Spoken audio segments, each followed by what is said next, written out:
Good afternoon. Thank you for joining us today. We'll begin in a couple of minutes.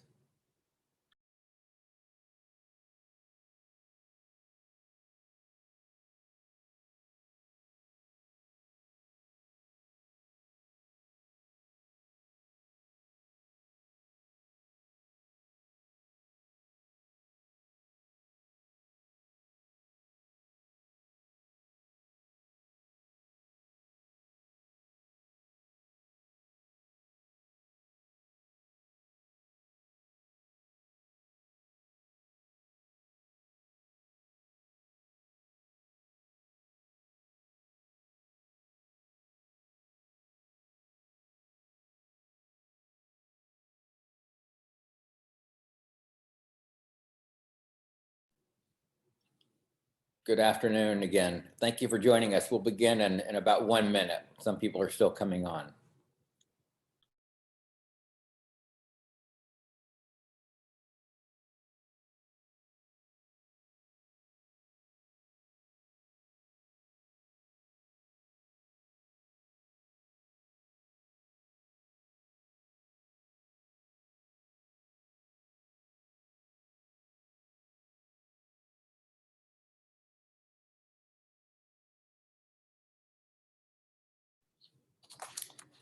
Well, good afternoon. There are still a few people coming on, but we're at 1:31, so I think we'll go ahead and get started.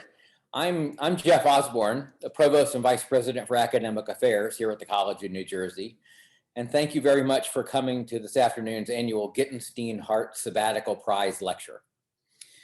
We want to welcome former TCNJ President Dr. R. Barbara Gitenstein and her husband, Dr. Don Hart, for being back on campus, albeit virtually. We're delighted that they can join us today, and we look forward to hearing from Dr. Gitenstein later in this afternoon's program. We also want to recognize and thank President Catherine Foster for being with us as well for today's lecture. The Gitenstein-Hart Sabbatical Prize was created and endowed by former President Gitenstein and her husband, Dr. Hart. The annual prize supports the TCNJ Teacher Scholar Model, a hallmark of the college that President Gitenstein championed throughout her 19 years as president. Each year, the faculty recipient is selected from among year-long sabbatical proposals that are ranked at the highest level by the Sabbatical Awards Committee, thereby providing additional financial support to allow the awardee to focus more deeply on their scholarly work.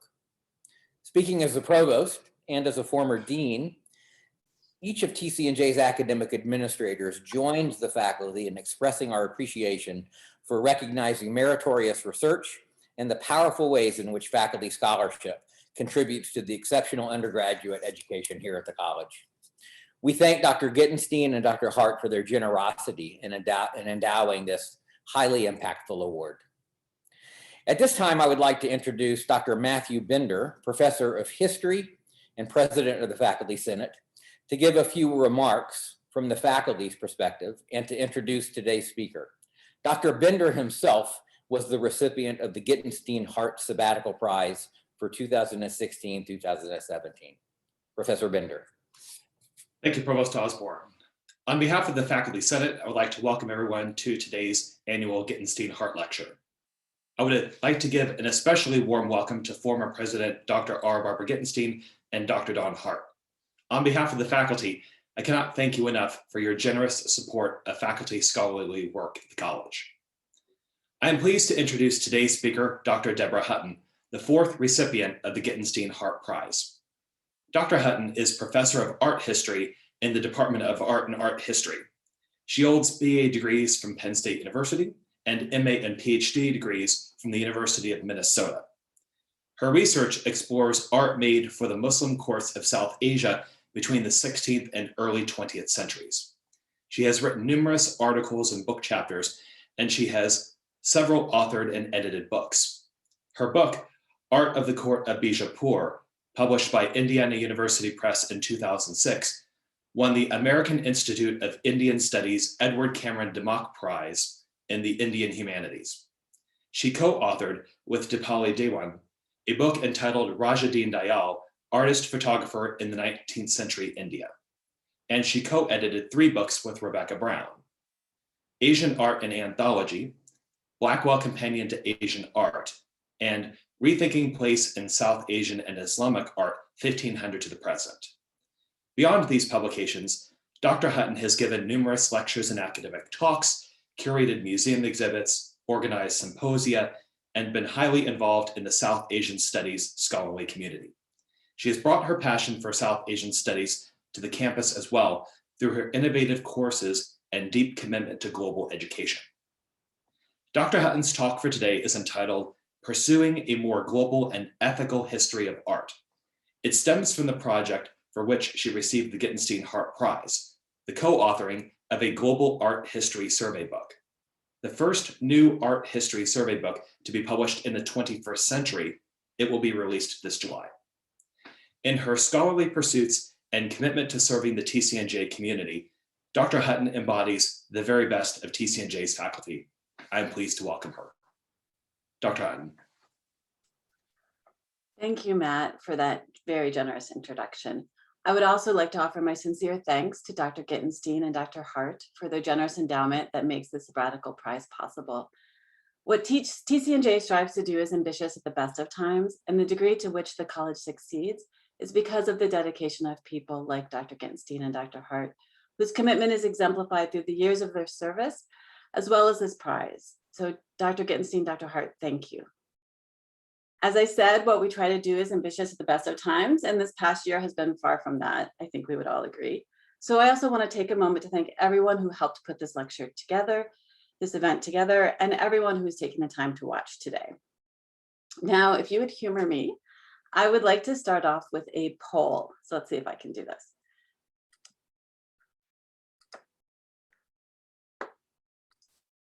All right, so do you all see that poll? So on the screen are a list of 6 artists. Please check all the ones that you've heard of before. We have Leonardo da Vinci, Vincent van Gogh, Pablo Picasso, Katsushika Hokusai, Kamal Uddin Behzad, and gouache. And I promise there's no quiz at the end. While you're doing that, I want to give you a quick heads up because this is Zoom and I don't know who you're watching with. Just so you're aware, a couple of the slides I'm showing later on have a bit of nudity. All right, so we're almost getting there. All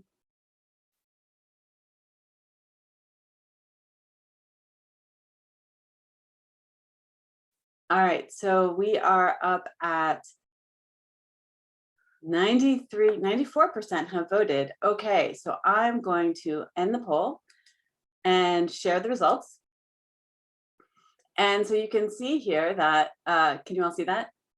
100% knew Leonardo da Vinci, 99% knew Vincent van Gogh, Pablo Picasso, 99%, Katsushika Hokusai got 24%, Behzad got 7%, and gouache got 18%. Okay, so let me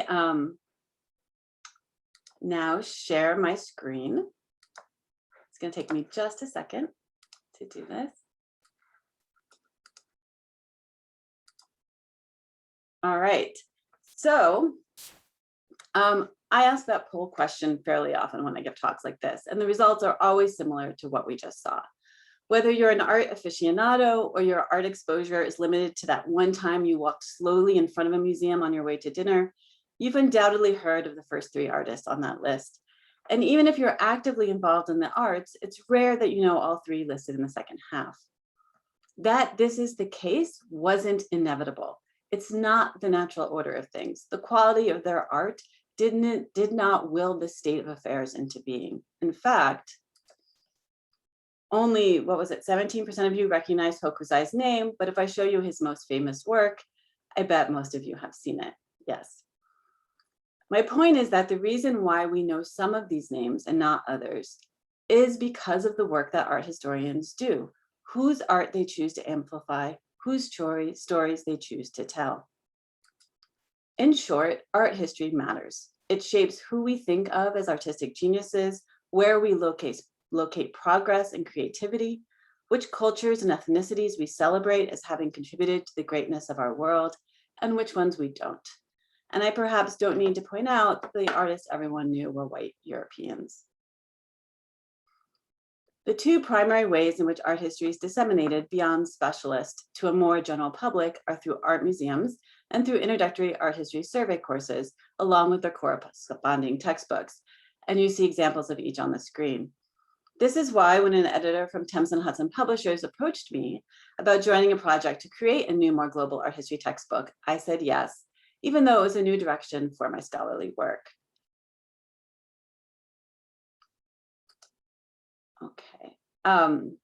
And Matt did such a great job introducing my earlier work, but indeed it had primarily focused on the Deccan region of South Asia, which is the region that's shaded brown in this map. And I have work on painting, photography, and architecture, and use my writing to highlight how art was used in the Deccan to negotiate cultural encounters and shape cosmopolitan identities. At TCNJ, I teach a range of classes on Islamic art and Asian art. And so obviously I'm invested in promoting a global approach to art history. I also was excited to take on a project that would wed what I do in the classroom with my scholarly work in a way that hadn't been possible to that point.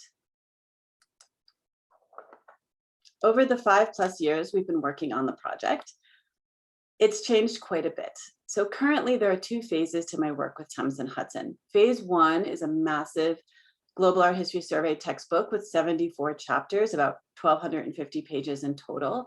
The 11 authors with different areas of expertise contributed to it, supported by an amazing team of editors at Thames and Hudson, including Priscilla McGeehan and Lucy Smith and many others. The book is at the printers right now and will be out in July.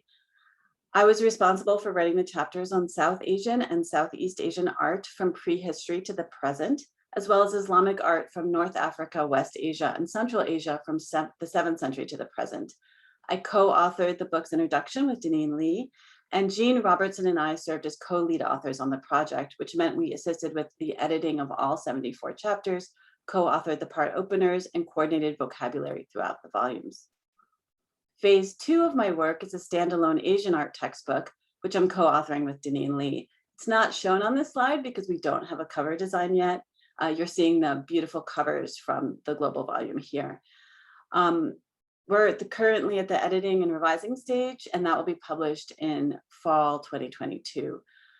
I'm not going to talk about the Asian art textbook today, but if you're curious what it means to take a global view of Asian art, I'm happy to address that in the Q&A. I'm going to focus the rest of my remarks on the global textbook because that's what the focus of my sabbatical work when I had the Gitenstein-Hart Prize was, and also because the project directly relates to conversations many of us are having on campus about diversifying our curriculum. So with that in mind, I want to talk a bit about why it's vital to pursue a more global and ethical history of art and what it is that's slowing us down. Why are we not there already in the year 2021? To do that, I need to address what we might call the meta-narrative of art history, the structure that so many people take just as a given. We have on the one side Western art, that is art from Europe and other predominantly white societies heavily marked by European colonization, and on the other side, so-called non-Western art, a term I can't write without scare quotes because the ludicrous way it clumps together diverse cultures and labels them by what they are not rather than what they are. Western art, whether in a museum floor plan or a college curriculum, gets the bulk of the space. It's subdivided into time periods that I bet most of you are familiar with: ancient, medieval, Renaissance and Baroque, modern, and contemporary.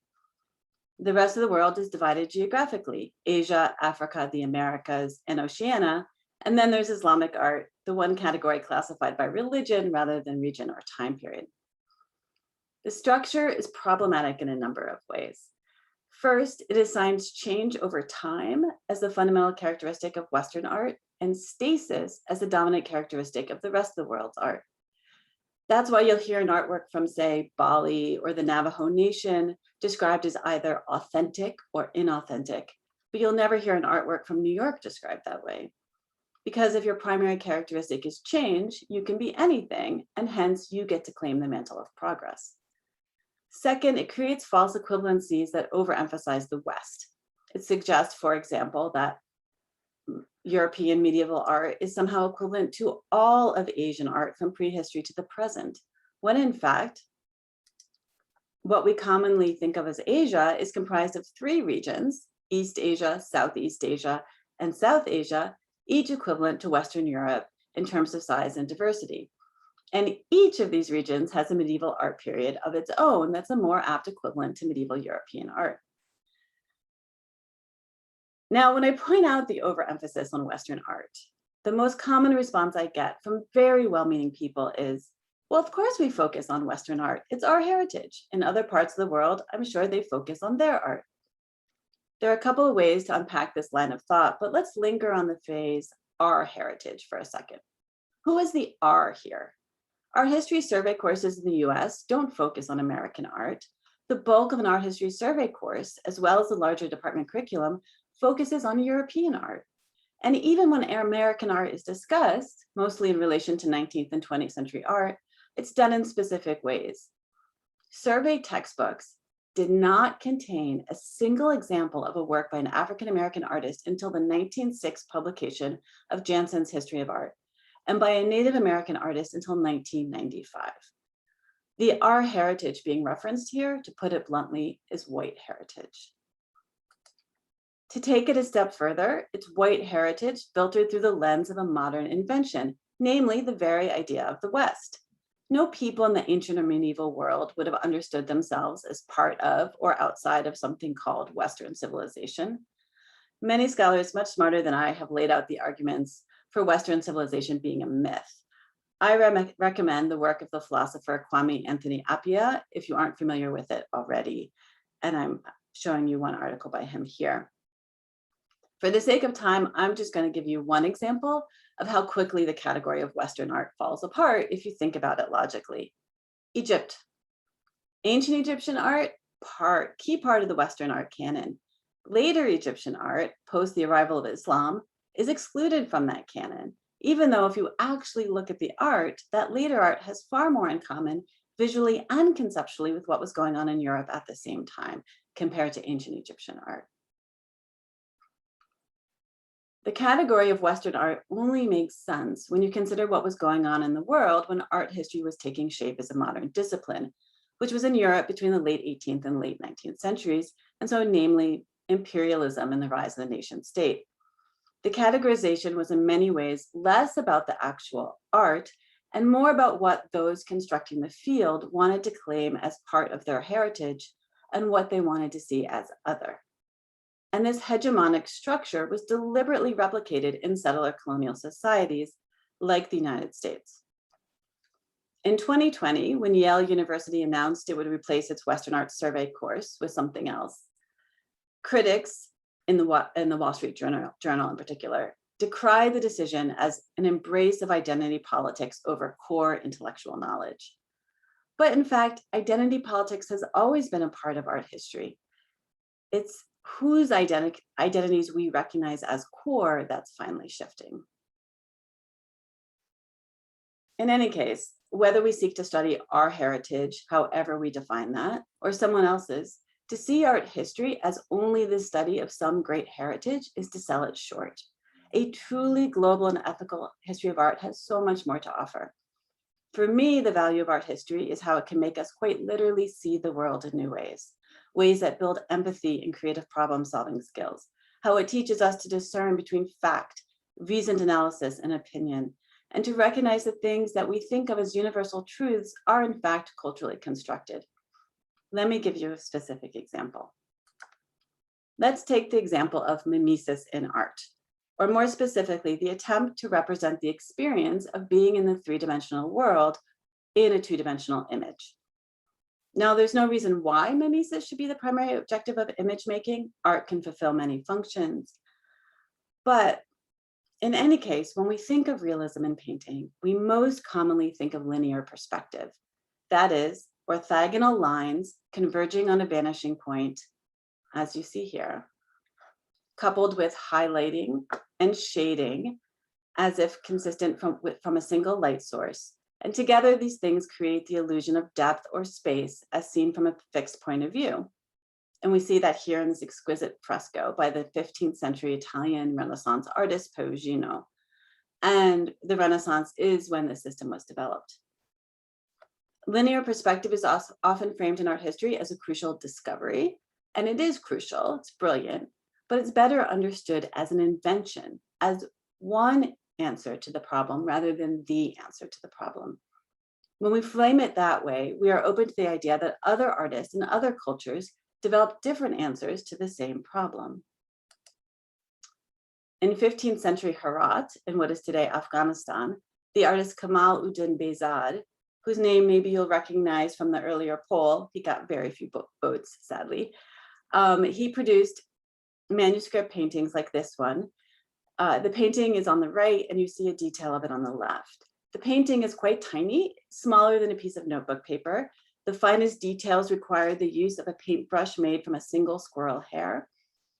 Behzad was celebrated during his life and for centuries afterwards for being a master artist whose paintings achieved exceptional realism. Now, he's clearly not using linear perspective, so what does that mean? Well, for Persian viewers at the time, realism was conveyed through micro-precision.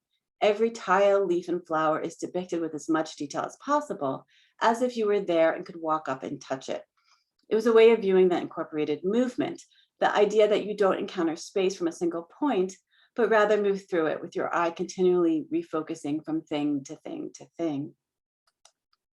We find yet another approach used in the work of the celebrated 11th century Chinese artist Guaxi, whose name again you'll recognize from the earlier poll. He produced landscape paintings like this one, which is over 5 feet high and filled with tiny details, including human figures, which you can see one if you follow this yellow line.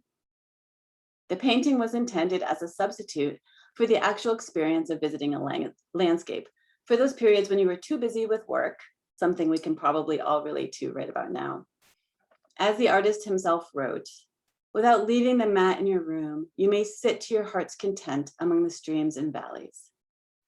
So a key element in this regard was depicting the mountain from multiple perspectives, high distance, deep distance, and level distance, as the artist himself explains in the second quote I have there on the screen, because that was how you would experience the mountain if you were actually wandering through the countryside. It's about creating the realism of a total viewing experience rather than the realism of a singular view. If we had more time, we could examine how each of these systems of visual representation I just described were embedded in larger epistemologies. For example, this painting is enmeshed in Confucian and Taoist understandings of the world. Similarly, linear perspective is tied to the scientific and humanist developments of the Renaissance, which that eventually led to the Enlightenment and all of the positive and negative ways of ordering the world, as well as the people in it associated with that. The contemporary Cuban artist, Carlos Martill, makes this point viscerally in his work Vanishing Point. In this performance piece, the artist stands between two white canvases and has himself literally sewn. The wool thread is pierced through his skin into linear perspective as he poses in a reenactment of Leonardo da Vinci's Vitruvian Man. The work pushes the viewer to consider the very real ramifications of seeing the world from a single geometrically ordered perspective that imagines the white male body as the microcosm of the universe. So this is one example, one way that a global and ethical approach to art history invites rich, nuanced conversations about how we perceive the world and the ramifications of that. The question then becomes, how do we move from that older meta-narrative I showed you earlier, around which the entire discipline has been structured, to this other approach? I was lucky enough to hear the brilliant art historian Parul Devi Mukherjee give a talk a few months ago, just as she was completing her work on a co-authored textbook on 20th century Indian art. She spoke of the need to embrace disruptive pedagogy, but, quote, "Disruptive pedagogy has to move beyond ideological critique and embrace the laborious task of writing art history of the ignored region, but within a plural, comparative, and relational sense." She went on to say that what we need to write are entangled art histories. And when she said that, I had this sudden flash of recognition. This is exactly what my colleagues and I had been doing over the past few years. We had been engaged in the laborious task of writing entangled art history. And when I look back on the project from that perspective, I can identify several things that mark it as entangled history, ones that might provide lessons for many of us moving forward. The first and most important thing is that it's collaborative. This kind of work cannot be done alone. I really want to emphasize the collaborative nature of this project because although I'm presenting these ideas to you today, many of the book's best features, the ones I'm most excited about, I actually had nothing to do with. I was just lucky to be on the team. The second feature is that it confronts the existing meta-narrative without further reifying it. And of course, what we're talking about here with regard to art history is the whole Western, non-Western divide. Early on, the editors decided that we just wouldn't use those terms, which worked really well for most of the book. As I said earlier, people in the ancient world didn't think of themselves in those terms, so there was no need for us to introduce them when talking about the art. However, when we got to the 19th and 20th century art, it became more problematic. Many of the artists we were discussing had been influenced by the idea of Western culture, creating work that deliberately draws on or rejects that heritage. Eventually, we decided we would still avoid the term non-Western because it's ridiculous, but we would use the term Western sparingly as needed when discussing art made from the 19th century onward. Additionally, several of us collaborated on writing the feature box that you see on the screen, which appears in a chapter on late 18th century European art. I'm really proud of this box because it presents the West as an idea rather than reality, and that's markedly different than what other survey books do, most of which still use the West and the rest as their primary organizational strategy. What you're seeing here is the table of contents from the textbook. I'm sure it is far too small on your screens for most of you to read, and I'm sorry about that, but I wanted to show it because the book's organization is one of its most revolutionary aspects. It presents art from all over the world in a single integrated chronology that still allows individual regions to have their own narratives of artistic development. It does this by having 6 parts, each corresponding to a large chunk of time. And then within each part are chapters devoted to a single region and sometimes smaller time periods. Whoops. There we go. For example, Part 2 covers early cities and empires and includes chapters on early Mesoamerican art, Greek art, Roman art, ancient South Asian art, etc. A reader can see what's going on all over the world at roughly the same time and understand that all cultures and all art changes over time. And even if a professor doesn't cover a particular chapter in class, the student still sees that it exists, which is huge in and of itself. Now, the next bullet point on my earlier list that I had there was that entangled art history must present a diversity of art and stop centering the white European experience. This book does that to a large extent, but not completely. It roughly doubles the amount of art from outside of Europe compared to any other textbook and drastically cuts back the amount of space given to European art. But that said, art history is so Eurocentric to begin with that even with those changes, European art still gets more attention in this book than some people might ideally like. One thing that's become clear to me over the course of this project is that it's the work of generations. This textbook is but one step in a much longer journey towards a global and ethical history of art.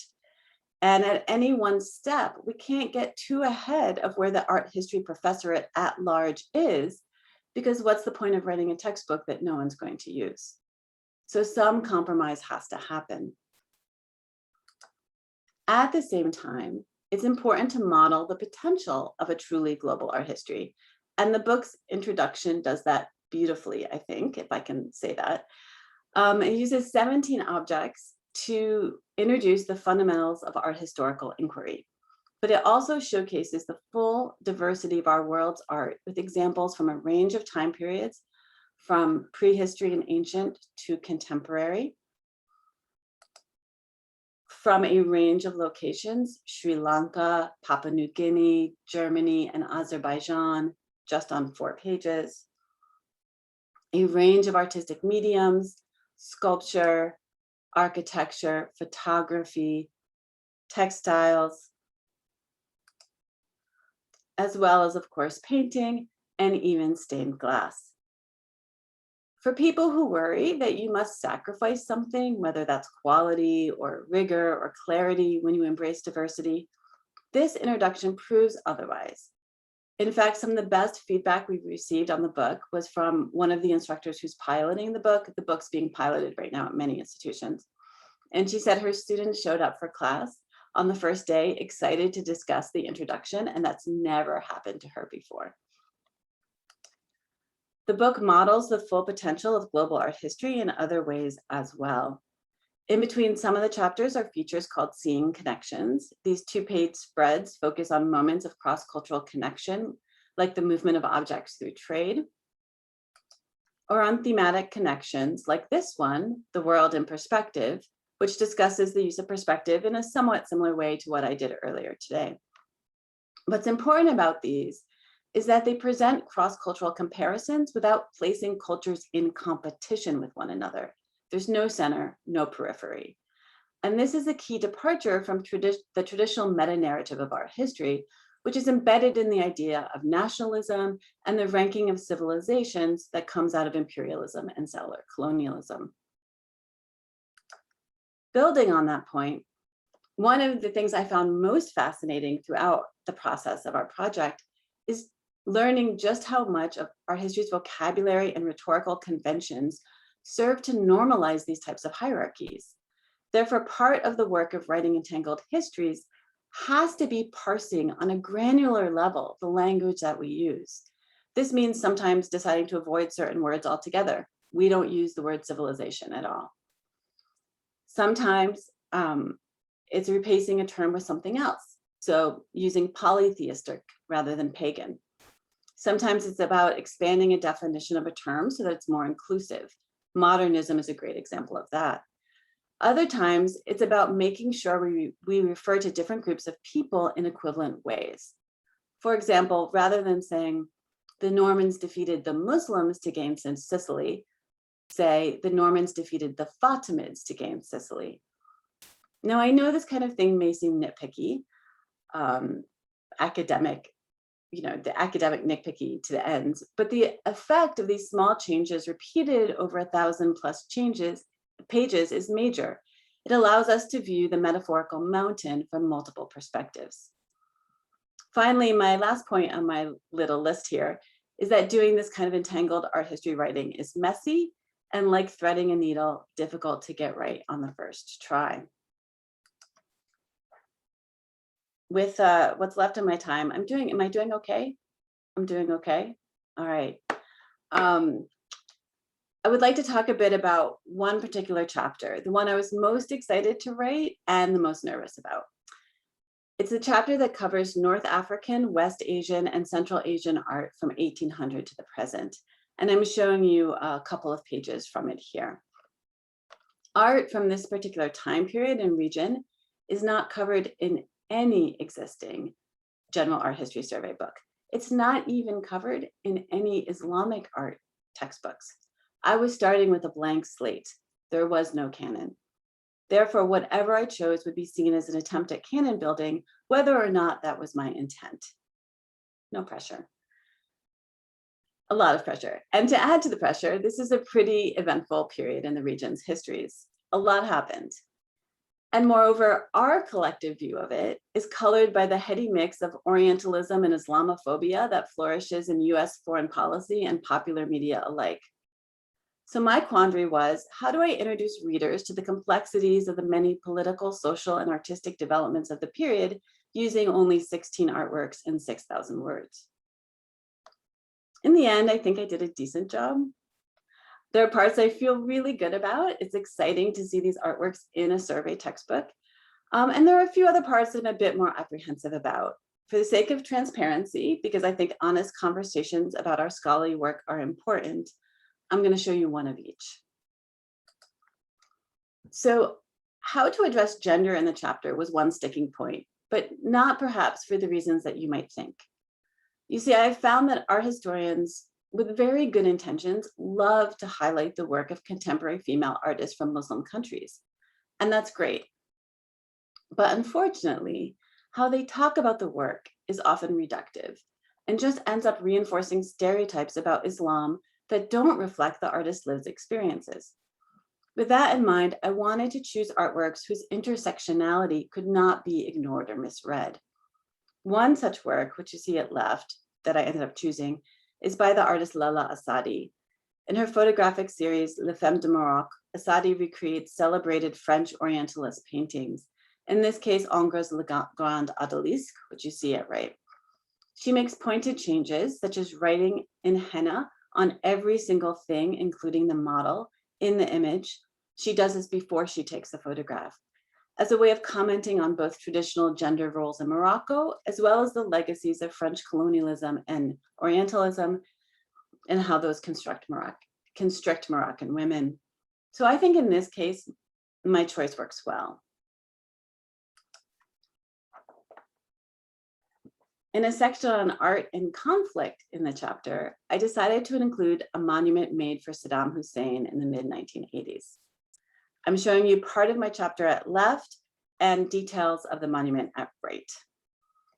The victory arches, and there's actually two pairs of them that are the same, were built to commemorate the Iran-Iraq War, even though the war had no clear winner and was still very much ongoing when the monument was begun. The arches are based on casts of Saddam Hussein's hands. In fact, one of them actually has his thumbprint on it. And they're holding swords that are made from melted down weapons from the war. And as you can imagine, these arches are quite controversial in Iraq today. I wanted to include the arches for that reason, because they spur important conversations about war, memory, ethics, and the roles of public monuments in those conversations. They also remind us how international attitudes towards Saddam Hussein and the region in general have shifted dramatically over the past 40 or 50 years, because the making of these arches was an international endeavor. But does the example work the way I intended it? Or did I overreach? Will readers recognize that this type of nuanced conversation about the ethical implications of monumental art could happen about every culture? Or will they just interpret it as one more example of the trope of the troubled Middle East? Complicating things further, I originally wrote this chapter 3 years ago on sabbatical, and the field has changed a lot since then. Moreover, the chapter is placed between two very different, excellent chapters written by my brilliant colleagues. Will my chapter read the way I intended it in this immediate context? It's a bit like, and bear with me here, I apologize for the lame analogy, but it came into my head over the weekend and I cannot get it out of it now. So it's a bit like making a dish for a potluck dinner. You can spend all afternoon in your kitchen getting the flavors just right, but then you have to take the dish to your neighbor's house where it sits out on a table for hours with other dishes with very different flavors, and you have no idea if your dish will hold up in that context. That's a bit how I feel about this chapter. But we'll see, right? If the last 18 months have taught me anything, it's that I can't predict the future. I certainly did not have try to survive a global pandemic on my 5-year plan. Will the textbook overall move the field of art history forward in the ways that I hope it does? I think so, but I don't know.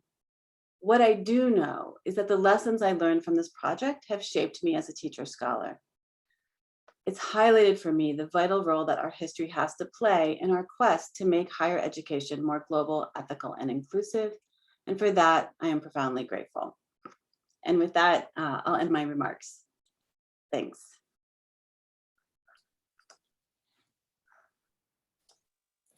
Great, thank you so much, Dr. Hutton. This leaves us with about 15 minutes for Q&A. So the way that we're going to handle that today is if anyone would like to ask a question, please put it in the chat box and I will relay it to Dr. Hutton, who will answer it for the group. And there it is in the instructions in the chat window as well. But since I have the MC's prerogative here, I'll go ahead and ask a question. Deborah, how did your group interrogate the question of geography and the question of who to group together and where to draw divides? And my question came from the way that you wrote your chapter grouping together North Africa with West and Central Asia. As an African historian, one of the questions that we struggle with is including North Africa with Sub-Saharan Africa. And a lot of scholars like myself, when we teach African history, make a deliberate effort to include the North and to kind of break down that historical geographic divide. And I can see with regard to the way that the book is put together, you must have been confronting this question the whole time. So I'm curious to see how you confronted it. Yeah, that's a great question. So because of that meta narrative I showed you earlier in art history, African art typically means Sub-Saharan African art. And then North Africa is under that umbrella of Islamic art, right? And so Islamic art is this weird category. It's not just religious art, it's secular art as well. But it's the only category that's kind of defined that way. And it's, North Africa, West Asia, Central Asia from 7th century to the present, Spain, Islamic art in Spain from 7th to 14th century, and then South Asia from about the 10th to the 18th century, all gets put under this umbrella of Islamic art. And some people like that category. There's reasons for it. I don't, I teach a class that is that. So, but my problem with it is I think that the reason why that category was invented was to help make the myth of Western art possible. They had to remove out Islamic art because it's so interconnected. So in any case, to answer your question, originally I was tasked with writing the chapters on Islamic art. And I said, even though I love Spain, I love the Alhambra, I don't think they should be in chapters on Islamic art. I think they should be in the chapters on European art because it's Europe. And I think we need to recognize that Islam is part of Europe's history. It never occurred to me. And so that's why we kind of did North Africa, West Asia, and Central Asia. But that was because also it was very important to me that Islamic art in South Asia be in the South Asian chapters, right? Which if you know anything about as I'm sure Matt, you do, what's going on in India right now, it's very important that we don't say that Muslim heritage is not South Asian. I think that the Africanist who wrote the chapters, I think she did have mixed feelings about North Africa. But part of what happened is that there's at least, in the chapters on Africa, there's at least 1 or 2 examples from North Africa in that. And then also the chapter on Europe that deals with the Mediterranean has a couple things from Morocco there. So North Africa ends up basically in 3 different places. But that's exactly the right question, right? And so another thing related to that was art of the Americas. So Native American art is placed in the art of Americas, not in the chapters of American art. So you have this weird thing where 30 chapters earlier, you have an artwork made by a Native American artist, a decade and 2 states apart from another artwork that's in a chapter on modern American art, even though the artist really lived not that far from each other. These are the kinds of things working out that are going to take a while, I think. Yeah. Okay, thank you. We have a slew of questions here now. So first off, when will the book be available to purchase? So it's out in July, and it will be ready for classroom use starting in January. There's a whole host of online digital materials that we're putting together to go with it. And so Norton, which is the distributor, doesn't have it for class use until all the materials are ready, but I think the book itself will be out in July. How will Islamic art be handled in the Asian-only book? Oh, okay, great. So we don't do West Asia or Central Asia. The Asian art textbook focuses on South Asia, Southeast Asia, and East Asia.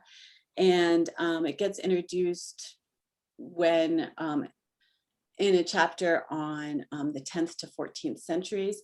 But we also have a seeing connection that's called Mosque Architecture Around the World that has an example of a mosque in Afghanistan, Mali, and China, because it was really important for me to show Islam's heritage in China.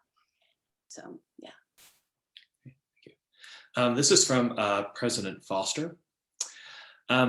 We tend to make smaller groupings of time as we get closer to the present. We might have a whole course on a single decade, for example, and lump together whole centuries as a single earlier time period. How did you think about time and categorize art? That's a great question. So the overall editors did sort of the layout of the chapters, and we were given time periods, but I think they're pretty standard. It is true that the time periods get shorter as you move closer to the present, in part because so much more art survives. So that's dictated in some ways by the material. Yeah. This is from Rob McGreevy. How do you hope museums such as the Met can change in light of your new book and changes in the art history discipline? It's a great question. I do not expect the Met to rearrange. I would love it if the Met rearranged itself. My students and I did a thought exercise of what it would be like if they rearranged everything and just presented it all chronologically. That's not going to happen. They have whole Chinese gardens and things embedded in that museum. It's not moving. But they are actually trying to do something, the museum equivalent of the Seeing Connections. They're trying to, I think, have some groupings where they put artists together or artworks together in different ways. I mean, it's because of museums like the Met that our history is so slow to change, right? It's the physical component of what we do compared to other disciplines that makes it a little bit slower to change. This is from Robin Abrams. How did you balance the multiple contexts and identities of an object, art, monument, propaganda, historical artifact, craft, and how a student may have encountered them before? And do you feel that these identities are separate? I don't feel that they're separate. It's, that's a tricky thing. And this was really, so I think ideally, we would present a range of those things in the book so that students understood that all of these options were available to them, that there's this huge range of ways you can talk about art. It gets complicated because there's 11 different authors and each author has their own way of viewing art. But then on top of that, each subfield in art history has very different conventions, right? So the ways that I talk about art as a South Asianist is very different even than how my colleague who's an East Asianist talks about art. And it's hard to separate out sometimes because that's the way that best fits that material and what's the way the discipline evolved and what's a person's personal predilection. And that's one of my worries about the textbook is, will people be able to discern what was a choice made versus they'll attach that to the culture itself, right? So for example, I'll just give an example. I like to be pretty open talking about gender and sexuality, even in pre-modern times, and show how that plays out in art. So in my chapters, I talk about that. I talk about how one of the rulers was bisexual and whether or not this is a painting of a young man who might have been special to him. And if one of my co-authors writing about similar time periods in other cultures doesn't do that, will the reader know that that was just a choice and not that somehow Persian culture was more inclined in that direction or something like that? Like that's the tricky thing to do when you're trying to cover so much in with short words and with this collaborative project. I don't know if that made sense. I hope that made sense. So the next question is from David Blake. This is similar to what you mentioned about Spain and Moorish influence. How do you handle the art of the Ottoman Empire? Is that all regional or does it come under the category of empire? So Ottoman Empire gets covered, art from the Ottoman Empire gets covered in a chapter on North Africa, West Asia, and Central Asia from 1400 to 1800.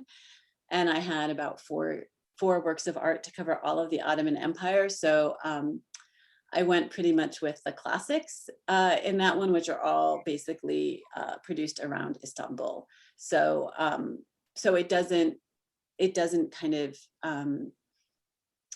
no, that's not true. I have a couple later Ottoman examples in that last chapter that I talked about as well. So I think David, it gets put in the chapters on West Asia and Central Asia,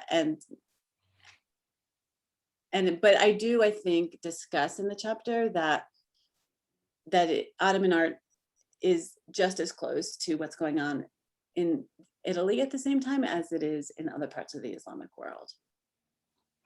Okay. So another question that just came in, which asked if the fact that the Newark Museum of Art does not include European art in its collection had any influence on the study, the book, and going forward. So the Newark Museum is interesting, right? So that's a museum with a very particular history, and it did not influence the book at all. But I do think that there are models of museums out there that are different, that show that you can have a rich art historical experience without having to center European art. So we have time for another question or so here. Are there any plans to incorporate this survey textbook into art history courses at TCNJ? I don't teach the survey at TCNJ, so it's not my decision to make. And another two more questions, which I'll take here. How have these ideas filtered into the curriculum? Yeah, so I've been teaching a seminar for the past few years called Decolonizing and Diversifying the Museum. And if any of my students are here, they would have recognized the article by Kwame Anthony Appiah as one of our readings that we do. So I think that, I think it's definitely influenced the way that I teach. My students have been testing my chapters. They have been the test readers of my chapters for the past couple of years. So it's definitely influenced that way. I think that, I'm really excited about the idea of building more thematic classes that do the kind of work that I'm talking about, to have these really, to live in those spaces of ambiguity and have those really important ethical conversations. It's also the other way that it's changed me in the classroom is that it's really made me step away from this idea that we were taught, in graduate school, about being the sage on the stage, that's the expert about everything, and becoming a learner alongside my students. And I want to give one example. So one of the things, when faculty are reluctant to go global in the survey, if you really talk to them, one of the things that they're most scared of is not knowing how to pronounce the terms. It's pronunciation. And that's, and we all play that game, right? Like we'll try to show our expertise through how well we pronounce things. And we also don't want to insult anyone's culture. So when I was teaching a class that was taking a global look at the early modern period, my students and I had a frank conversation about that. So rather than just correcting their pronunciation, we said, okay, let's talk about this. What do you do if you don't know how to pronounce something? Where can you look it up? Who can you ask?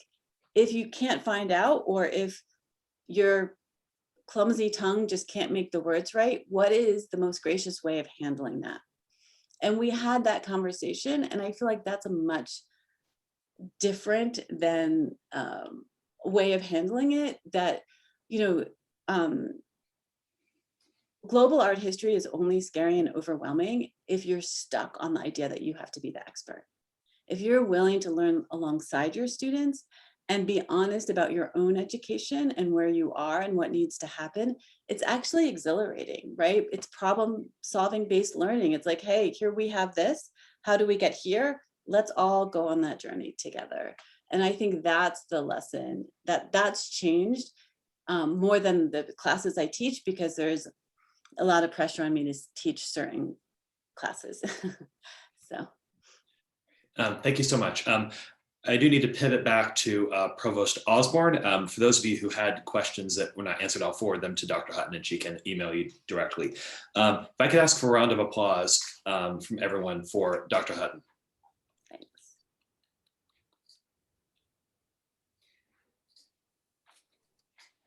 Well, Provost Osborne, the floor is yours. thank you, Dr. Bender.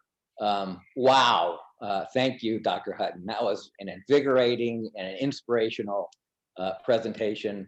And congratulations on the imminent publication of your book. It's clearly going to be an influential and an impactful volume or series of volumes for the community. I'm looking forward to looking at it and seeing how it plays in the field. That was just spectacular. And let me just add, this presentation and your work exemplifies the teacher scholar model that the Gitenstein-Hart Prize is intending to celebrate. So thank you. At this time, I would like to invite Dr. R. Barbara Gitenstein, the 15th president of the College of New Jersey and one of the benefactors of the Gitenstein-Hart Sabbatical Prize, to say a few words. Dr. Gitenstein. Thank you so much. And I want to begin by thanking Professor Hutton. She was just magnificent. It's exactly what we had heard in Professor McGee, Professor Gevertz, and Professor Bender's presentations. And I look forward to the other four who are coming up, Liz, Karen, Joe, and Amy, in years to come. But the provost is exactly right. This is precisely what TCNJ and TCNJ education is supposed to be about. I'm very proud of what you all have accomplished and the support that you're continuing to get from the college. And congratulations. Thank you very much. I learned a lot. Thank you, Dr. Gitenstein. We're so grateful that you and Dr. Hart were able to join us, and we acknowledge and thank you again for your support of TCNJ. President Gitenstein mentioned former recipients and upcoming recipients. I would like to take a minute to acknowledge the other Gitenstein-Hart recipients who were able to join us today. Dr. Jana Gevertz, Professor of Mathematics and Statistics. Dr. Matthew Bender, Professor of History, who spoke earlier, representing the Faculty Senate. Dr. Elizabeth Borland, Professor of Sociology and Anthropology, who will be giving her lecture this coming fall. Dr. Karen Yan, Professor of Mechanical Engineering, who will be giving her lecture next spring.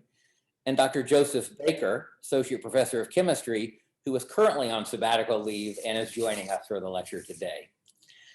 I also want to take this opportunity to publicly congratulate Dr. Amy Stahl, Associate Professor of Psychology and the recipient of the Gitenstein-Hart Sabbatical Prize for 2021-2022. Dr. Stahl's research investigates learning and memory in young children, and during her sabbatical year, next year, Dr. Stahl will focus on investigating working memory in infancy, specifically how social knowledge impacts the ways that infants process and retain information about the world. Please join me in congratulating Dr. Stahl and in wishing her a productive year ahead of research. Before we break for the afternoon, I would like to acknowledge and thank several individuals whose significant efforts have made today's events happen and possible. Ms. Jim Perkins from the Office of Academic Affairs made the Zoom magic happen during today and much work leading up to this, as well as Ms. Michelle Lynn from the Office of College Advancement. Finally, I want to thank each and every one of you for taking time out of your busy schedules to be here this afternoon, for sharing this learning opportunity and celebrating the spectacular work of one of our teacher scholars. Have a great afternoon, great rest of the week, and best wishes for the rest of the semester, and stay well and healthy. Thank you.